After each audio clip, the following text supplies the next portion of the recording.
kwa sababu nafsi ya mwanadamu kama tulivyotangulia kusema ina nguvu 4 na nguvu moja ndio inatakiwa kuongoza nguvu zote hizi. Kwa hivyo basi nafsi ya mwanadamu inahitajia vitu viwili katika masala ya kuweza kujijenga kiroho, kujisafisha.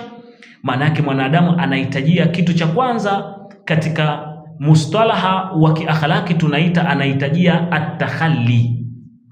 Takhalli maana yake ni kuondoa vitu ambavyo ni nini? Ni vibaya.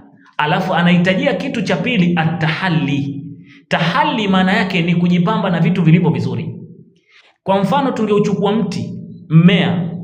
Maana yake mmea utakapokuwa tayari umeuandaa katika shamba lako, mmea huu unahitajia mambo makuu mawili. Jambo la kwanza katika mmea wako, unahitajika wewe ambaye umeandaa mmea huu, kwanza lazima kutakapotokea chochote ambacho kitauzunguka mmea huu, ili mmea huu uwe unadhoofika, basi inabidi uende ukang'olee na kuondoa vile viuchafu.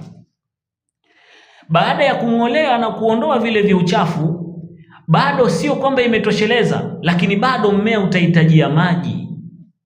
Lakini wakati mwingine utahitajia mmea huu kuongezewa mbolea.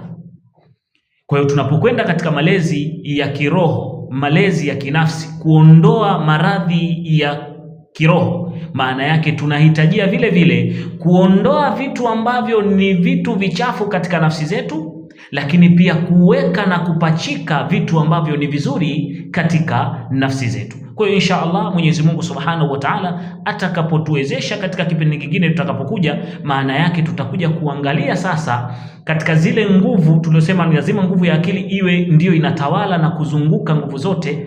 Ile nguvu inatakiwa iweze kucontrol na kung'oa vitu ambavyo vinaweza vikasababisha nguvu ya hasira, sawa, matamanio na ile nguvu ya wahami kuweza kuvuka mipaka.